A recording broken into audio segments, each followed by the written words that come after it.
నాడు ఎన్టీ రామారావు స్థాపించినటువంటి పార్టీ దశాబ్దాల కాలంగా ఎన్నో మహానాడులు చేసుకున్నాము, మహానాడులు జరుపుకున్నాము, 3 రోజుల మహానాడులు జరుపుకున్నాము. ప్రతి మహానాడుకు ఒక విశిష్టత ఉంటుంది. ఆ విశిష్టత మహానాడుకు ఇప్పుడు ఎన్టీ రామారావు స్థాపించినటువంటి ఈ యొక్క పార్టీ ఆ యొక్క నాయకుడిని స్మరించుకుంటూ ఈరోజు రేపు కడపలో జరగబోయేటువంటి నా యొక్క మహానాడు గురించి ఈరోజు అందరూ కూడా తెలియజేశారు. ముఖ్యంగా ఈరోజు తెలుగుదేశం పార్టీ ఆ రోజు వైఎస్ఆర్ పార్టీ అధికారంలోకి వచ్చినప్పుడు అరాచకంతో మొదలు పెడితే నేడు తెలుగుదేశం పార్టీ అభివృద్ధితో మొదలు పెడుతుంది. ఆ రోజు అరాచక పాలన, ఈ రోజు అభివృద్ధి పాలన, సంక్షేమం పాలన. ఆర్థికంగా మన యొక్క గౌరవ ముఖ్యమంత్రి గారు ఎందుకు మనకి ఈరోజు రాష్ట్రంలో 5 సంవత్సరాల తర్వాత మళ్ళీ అధికారంలోకి వచ్చాము ఒకసారి ఆలోచన చేసుకోవాలి. నాడు మన నాయకుడు ఎంపీ యొక్క చంద్రబాబు నాయుడు గారు అక్కడ జరిగినటువంటి 5 సంవత్సరాలలో ఎంతో మంది కార్యకర్తలు అందరి త్యాగాల వల్ల వచ్చింది. నేను రోజు గర్వంగా చెప్తా ఉంది. అందరి త్యాగాలు, వేదిక ఉన్న నాయకులు, ఈ యొక్క ఎన్డీఏ కూటమి అందరి త్యాగాల వల్లనే ఈరోజు మనము అత్యధిక మెజార్టీలో పరిపాలన కానీ ఈరోజు మెజార్టీ కూటమికి 164 సీట్లు వచ్చాయంటే అది సామాన్యమైన విషయం కాదని కూడా తెలియజేస్తా ఉన్నాను. మన ముఖ్యమంత్రి గారు చూస్తూ ఉన్నాము, రాత్రి రోజులు కష్టపడుతూ ఉన్నారు.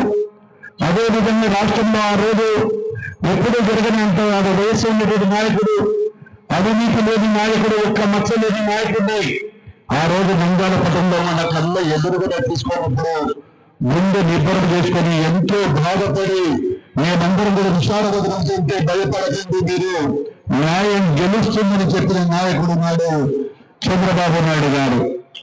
ఆ రోజు మన కళ్ళ ముందరలో తీసుకెళ్లాడు. అంతకుముందు రోజు రాత్రి 12 పల్లెలు మీరు అక్కడ రాత్రి ఉన్నాడు. నా కళ్ళ ముందర పోతే కళ్ళు బరువుకి యొక్క హృదయం అంతా కూడా బరువుకి కళ్ళు వచ్చాయి.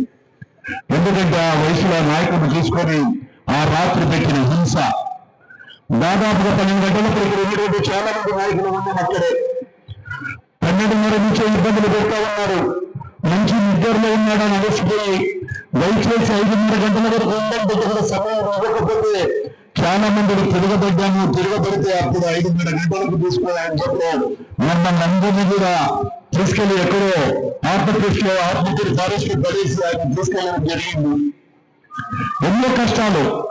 మన యువ నాయకుడు లోకేష్ బాబు గారు ఆ రోజు కుటుంబంలో మొదలుపెట్టినప్పుడు తిరుపతి నుంచి బయలుదేరినప్పుడు నేను చూసాను. ఆయనతో పాటు వెళ్ళాను. ఆ రోజు ఆయన మౌనాన్ని చూసి కొద్దిగా బాధ వేసింది.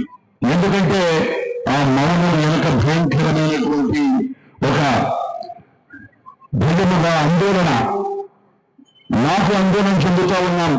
ఈ దుర్మార్గులు ఏం చేస్తారో ఏమో అని చెప్పి మొదలుపెట్టి అక్కడికి పోయేటప్పటికే ట్రాఫిక్ అంచెలు పెట్టారు.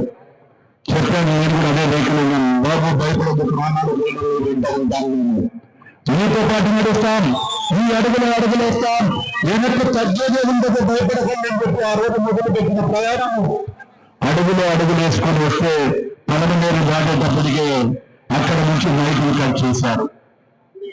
స్టోన్లు లాక్కున్నారు, ఇబ్బందులు పెట్టారు.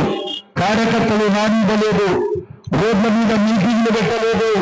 ఆఖరికి ఎక్కడో పొలాలలో ఎంత కూడా పొలాలలో మీటింగ్లు పెట్టుకుని అడుగడుగు వేసుకుని జిల్లాకు లోకేష్ బాబు గారి యాత్ర ఒక ప్రబంధంలా మాదిరిగా మారితే ప్రతి అడుగులో లక్షలాదిగా మీరందరూ కూడా కార్యకర్తలు ఎండను సైతం లెక్క చేయక మన్ను దండలు కూడా మీ వెంట మేమున్నామని చెప్పి నడిచినటువంటి మీ కార్యకర్తల ఉత్సాహమే, మీ నాయకుల ఉత్సాహమే ఆ రోజు యువగలం పాదయాత్ర. ఈరోజు ఒక్కటి అభివృద్ధి గురించి మాట్లాడుతూ వైఎస్ఆర్ పార్టీ నాయకులు మాట్లాడుతూ ఉన్నారు. ఈరోజు సవాల్ చేస్తా ఉన్నా, మీ అభివృద్ధికి, మీ అరాచకాలకు, ఈ రోజు జరుగుతున్నటువంటి పరిపాలనకు ఛాలెంజ్ చేస్తా ఉన్నాం. రండి, ఎక్కడైనా డిబేట్ పెట్టుకుంటాం. మీరు అరాచకాలు చేస్తున్నారు, మేము అభివృద్ధి కోసం తాపత్రయపడుతూ ఉన్నాము. మీరు అరెస్టుల కోసం చేశారు, మేము అభివృద్ధి గురించి ఆలోచన చేస్తా ఉన్నాము.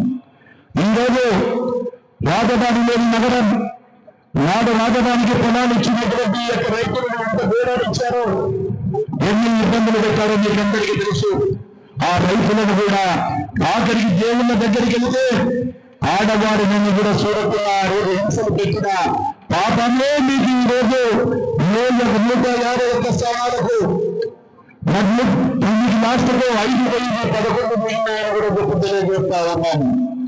ఈ రోజు అన్ని వ్యవస్థలను నిర్వీర్యం చేశారు. ఆ రోజు ఈ రోజు ప్రతి వ్యవస్థను కూడా మళ్ళీ మనం గాడిలో పెడతా ఉన్నాడు మన నాయకుడు చంద్రబాబు నాయుడు గారిని కూడా తెలియజేస్తా ఉన్నాను.